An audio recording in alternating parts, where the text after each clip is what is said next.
Have you seen Chuck Norris lately? He's still kicking butt and staying active well into his 80s. What's even more shocking is he looks more jacked than ever and seems to have more energy than guys half his age.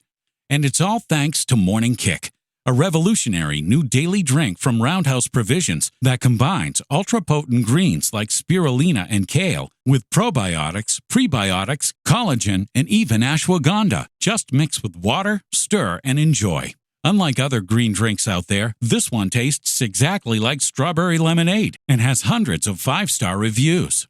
Go to roundhouseprovisions.com/save44 for up to 44% off your regular priced order. Plus, every purchase is backed by a 90-day money-back guarantee. So if you want to experience smoother digestion, a boost of energy, and just an overall healthier body, then go to roundhouseprovisions.com/save44 today. These statements have not been evaluated by the Food and Drug Administration. This product is not intended to diagnose, treat, cure, or prevent any disease. Results can vary.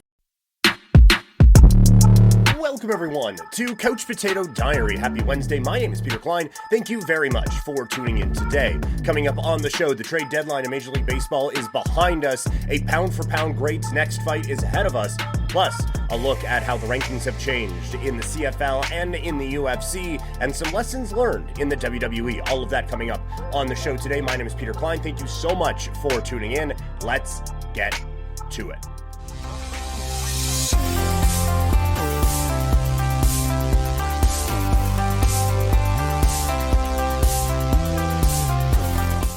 So, Major League Baseball's trade deadline is now behind us, and so today, very typical sports radio talk segment alert, but we are looking at the winners and losers of the trade deadline, and we start with the team that this podcast focuses on quite a bit, and that would be the Toronto Blue Jays. I think that the Kikuchi trade alone makes them a winner of this trade deadline period, that they were able to turn a couple of months of Yusei Kikuchi into two fringe major league ready prospects, and one that could come up by the end of the year and play a role in things in 2025 is a really, really good move. And if you guys have listened to this show or watched this show for any length of time, you know that I am not one to just heap praise on the front office for the Toronto Blue Jays, but they did what they needed to do. They moved out a lot of pending UFAs and got back, I think,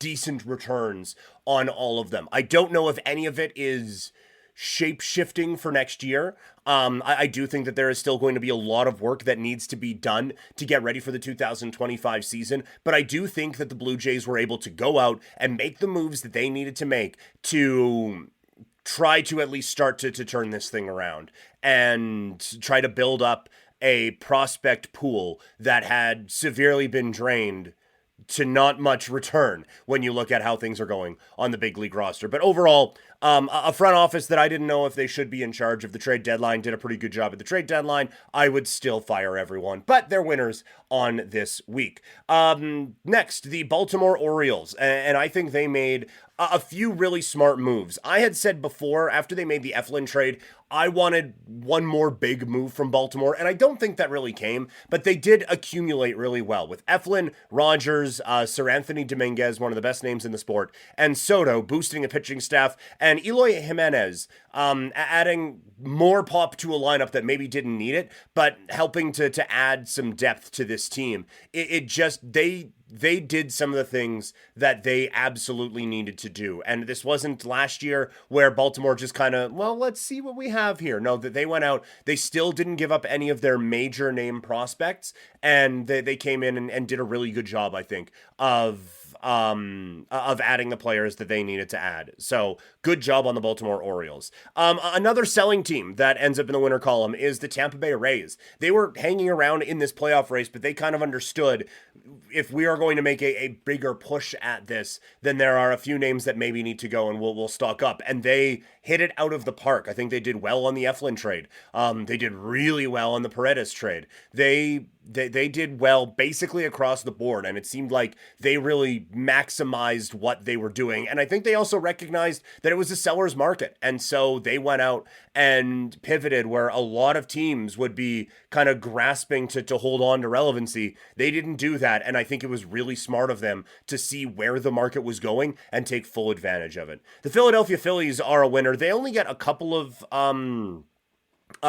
players. They kind of only needed a couple of players, but they were both impacts, with Carlos Estevez adding a high leverage relief pitcher to that bullpen. That was already a really good bullpen, but just strengthening a strength. And Austin Hayes wasn't cracking things out in Baltimore. I think that this is going to be, again, a good power bat that helps out the Philadelphia Phillies in their push to a division crown and then some. They have World Series aspirations. They have a very good pitching staff now, maybe the best bullpen in all of baseball, and they have added some pop to their lineup. So they get a winner for me. And the last winner I have, the Seattle Mariners. They added the bats they needed to with Randy Arozarena, and Justin Turner. They were never going to turn into the Bronx Bombers or anything like that, but they were able to kind of assess what they needed and make a big move to get Arozarena, to get Turner, and continue to build what is a strong pitching staff by adding Jimmy Garcia to that bullpen.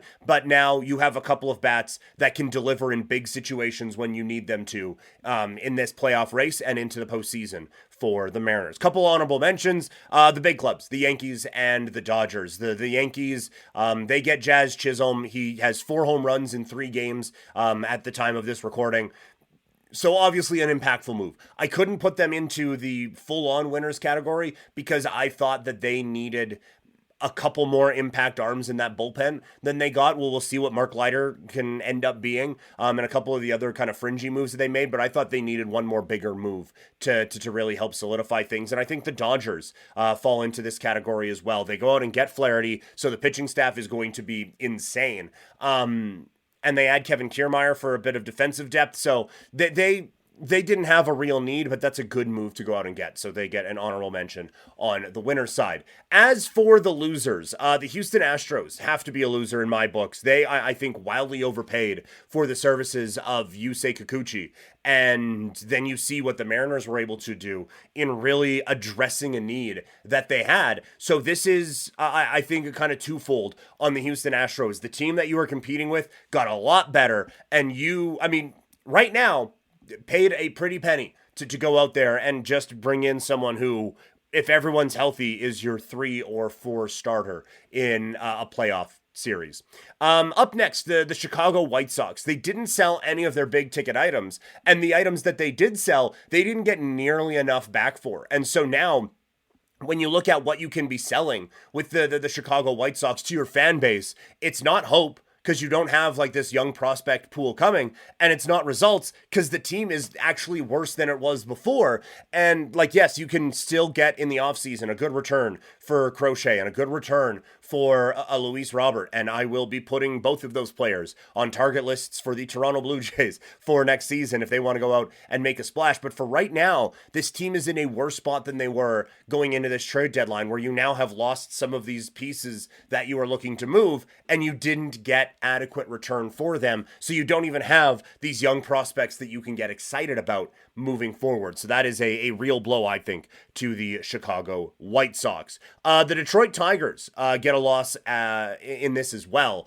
as they get less for Flaherty to the Dodgers than the Blue Jays got for Kikuchi going to the Houston Astros. Now, part of that is the medicals. Apparently the Yankees were in on Flaherty, and then the medicals kind of scared him away. And so the Tigers, kind of at that point, you're just left getting what you can get. I like that they didn't trade Skubal, because this is a team I still think that has a bright future. And Skubal's a really big part of that. But to not get what you were looking for out of a Jack Flaherty is really disappointing on the Detroit side of things. I have the Mets as another loser. I don't think they did nearly enough to bolster their pitching staff. With Kodai Senga going out now for the year probably, and it doesn't seem like this is a pitching staff that is going to be overly competitive here in the National League. And this offense has really turned around in the last little bit, and I would have liked to have seen maybe one more bat get added to help boost that, and I don't think Winker is that guy either. So it is disappointing to see what happened with the Mets, because I felt like they were in a real spot to take advantage of a couple very good months and what looks like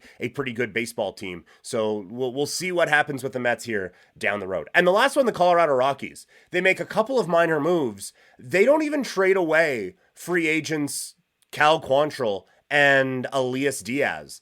And so, again, they just kind of stand pat with a team that you have a couple players who maybe won't be back. And even if they are coming back, you still could have got something for them and then signed them in the offseason. There is such a lack of a clear direction out in Colorado right now. And I think this trade deadline and this trade period really highlighted that. So those are the winners and losers from the MLB Trade Deadline. Let's shift gears now and talk some football, as the CFL is getting ready for another week. So it's time for Power Rankings.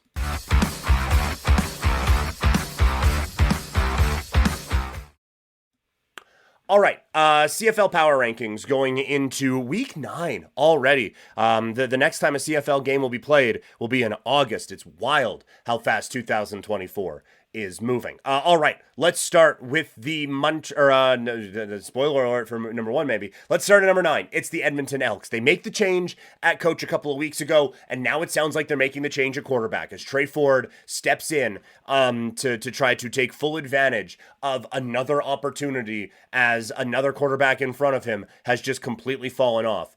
It is very frustrating to see how long it took them to make this decision. And I said it, I was on the CFL this week on the Ticats audio network.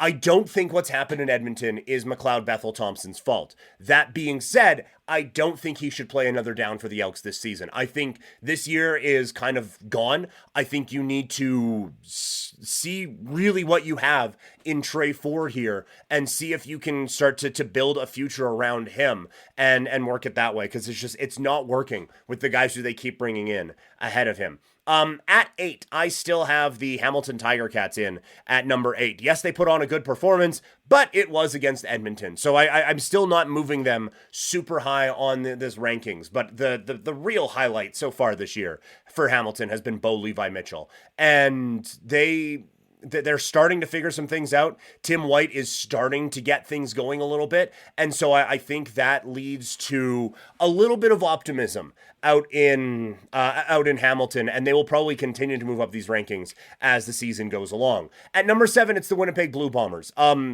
They continue to fall. They continue to struggle. They actually didn't look that bad last week against the Toronto Argonauts. It was just turnovers that killed them. 4 turnovers ends up putting them behind the 8 ball. The defense played really well, albeit against the Toronto offense that is struggling, but they really had a tough time moving the ball I guess they didn't really have a tough time moving the ball. They had a tough time moving the ball into the end zone, and that's been a problem for this team all season long. They have a really tough one against the BC Lions this week. At 6, it is the Calgary Stampeders. They got whooped on by the Ottawa Red Blacks.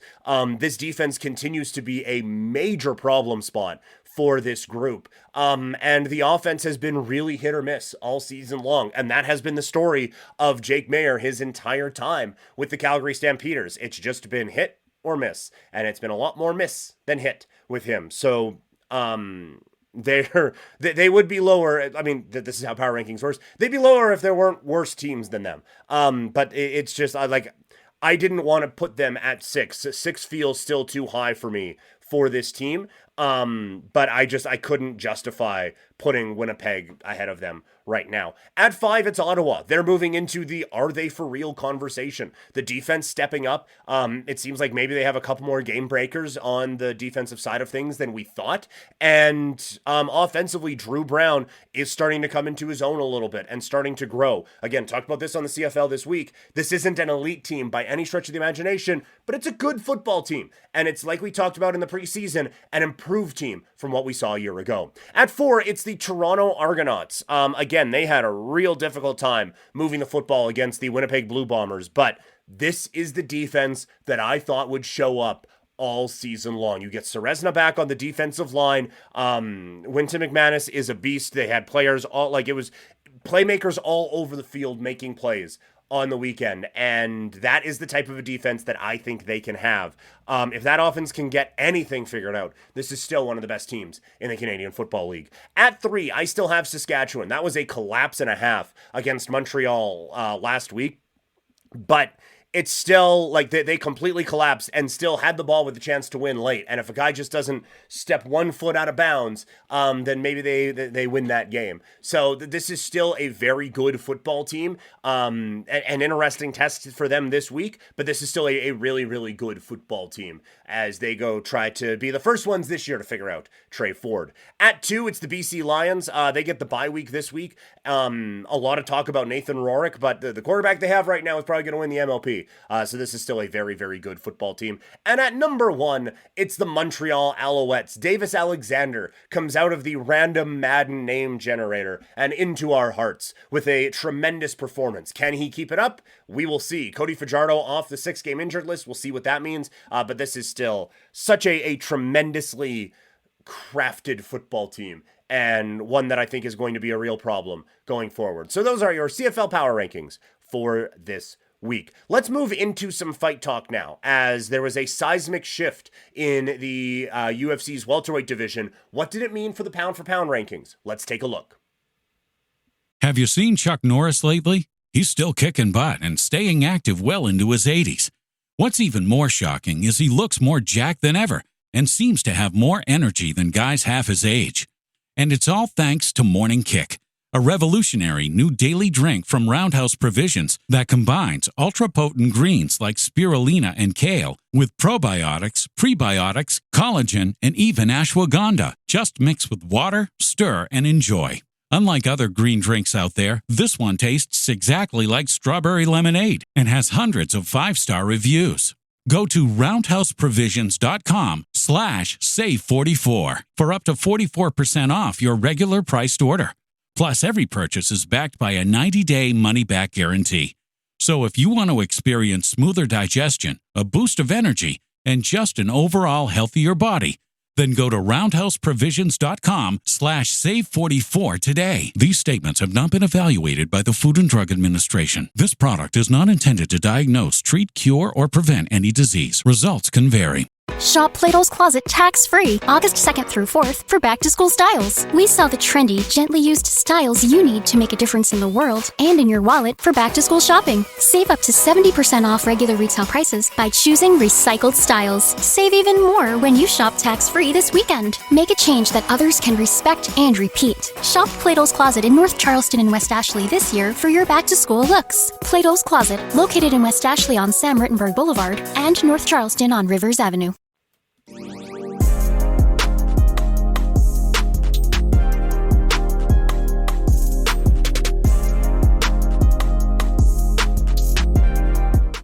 All right, UFC 304 is in the books, so it is now time to go over our UFC pound for pound rankings. I guess they're kind of a power ranking, but this is on the men's side. Coming in at number 10, he bumps down a few spots. It is Alex Volkanovski. I still have this guy in the top 10.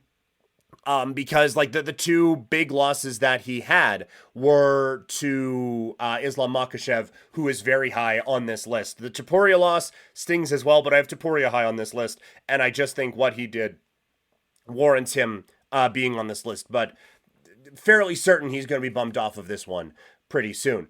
Coming in at number 9, I still have Leon Edwards. When you have 2 wins over Kamaru Usman and a victory over Colby Covington, you still get to hang around on the list as a non-champion. The man who just beat him comes in and makes his debut in our pound-for-pound rankings as Bilal Muhammad checks in at number 8.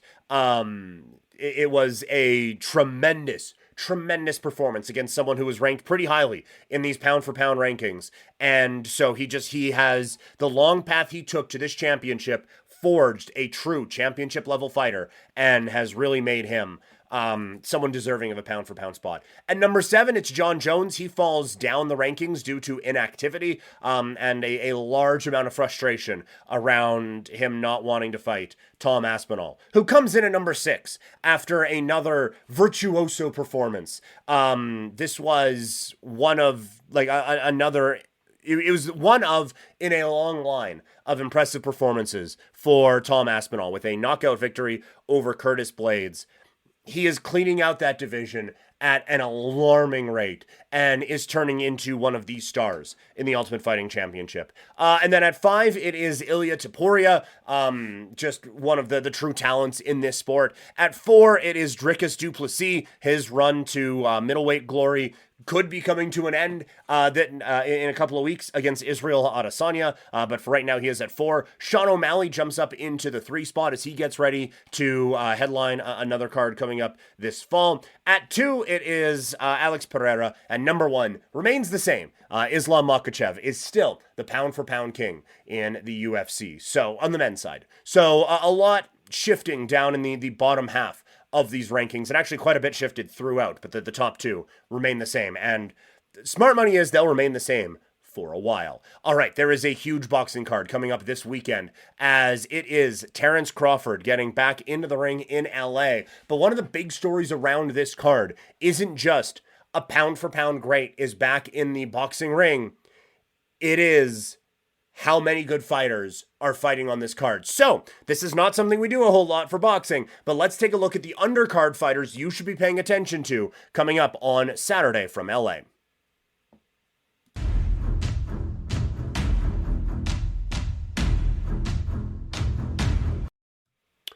All right, Terence Crawford is back in the ring this weekend. Crawford versus Madrimov. But that is not the only big fight. And normally we do these for UFC cards, and quite frankly, we don't for boxing. But this card is too stacked to not do this for. So, here are some of the undercard fighters you should be paying attention to coming up on Saturday night. First, it is Isaac Pitbull Cruz facing Jose Valenzuela.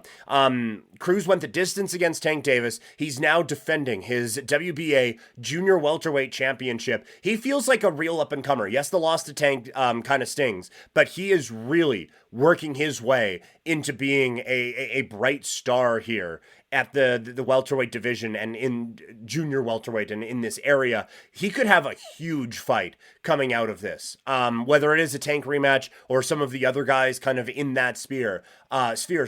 He is someone who I think has an opportunity. He has the skills, and now he is going to have the platform to move himself into a really big tier in the boxing world, coming up with a big performance this weekend. Another one, is not just fighters to watch, but fight to watch, as Andy Ruiz takes on Jarrell Miller in the heavyweight division. Ruiz upset the apple cart for a couple of years with a win over Anthony Joshua to win the heavyweight championship. He then lost and has been trying to work his way back and, quite frankly, build up his reputation after a really frustrating loss to Anthony Joshua, while Miller is coming off of his first career loss to Daniel Dubois. These are a couple of really interesting potential fighters in the heavyweight division. When you look at 18 months from now, Joshua, Wilder, Fury, Usyk could all be gone. These two, I don't think they are going to be leading the charge for the next wave. We might get into that in a little bit here.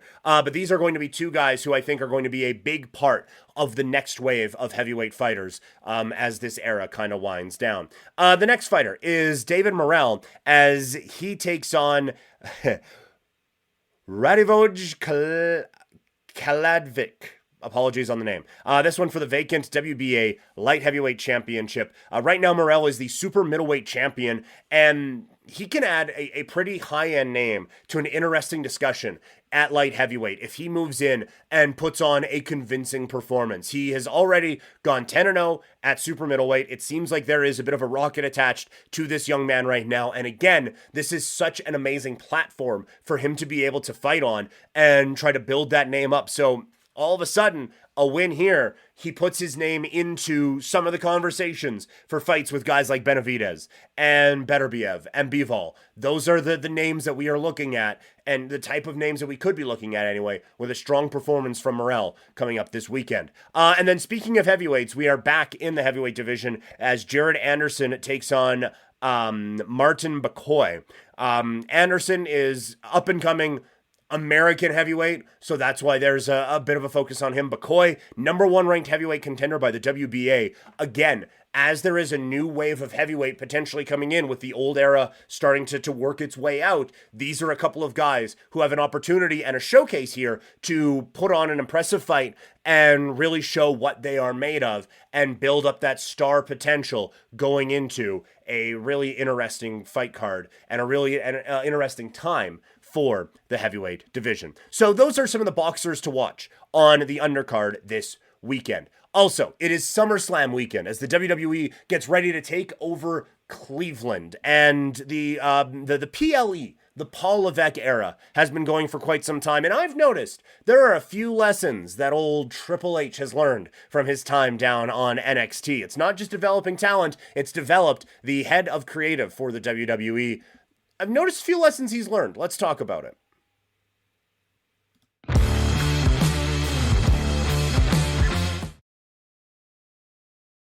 All right, WWE is getting ready for SummerSlam this weekend, and it is another example of a big show being put on by Triple H, Paul Levesque, and I think this is a time to kind of look at what did he learn in his time in NXT, and how has he shown that here on the main roster?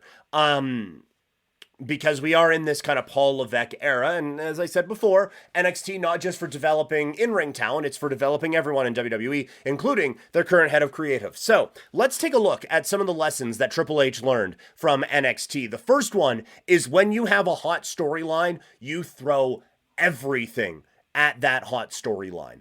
And we saw that with a number of different ones in NXT, where you would have, whether it's a big title feud, Adam Cole just in the Undisputed Era in general, Kevin Owens being a big factor in things. When you have something, it can kind of swallow everything up. And a couple of examples that we saw here in the main roster was obviously the Bloodline, where that just took over everything, and it kind of sprawled into a number of different areas and a number of different storylines, and that elevated a lot of talent. And that is the other big part of it, is that there is such a way that you can do this, where instead of the NWO just burying everyone, this is the Bloodline elevating Sami Zayn, elevating Jimmy and Jey Uso, because of like how much it just kind of took over all of the other storylines. And the other one here is the Money in the Bank with CM Punk and Drew McIntyre. And I talked a while ago about why I thought that was actually a smart decision to do that, because you'll already have a number of different projects on the go. Money in the Bank maybe isn't going to be as impactful on the men's side, because you are building up Priest and Gunther and Uso, and a few others that I'm failing to the Wyatt Six and Solo Sikoa and all of those guys. So instead, use it as something to further one of your big storylines. And so I think that it can sometimes come at a bit of a cost, and there can be some collateral damage, but when they have a main storyline that is the focus, they are going to put a lot of focus into that, and sometimes it can swallow everything up. The other one is, it's kind of twofold. You can come back from losses, and that he has learned how to build people up quickly. One of the unique things about NXT is that there was a constant churn of talent going through there. And so one of the things that was interesting was like, okay, and this is another one of those, when you have a hot storyline, it can kind of take over. So say you had a Finn Balor who is on a roll and on a roll and on a roll. Well, he can go out and he can beat a Andrade or an Apollo Crews or whoever. I'm sure my timing is off on some of these, but just understand what I'm saying.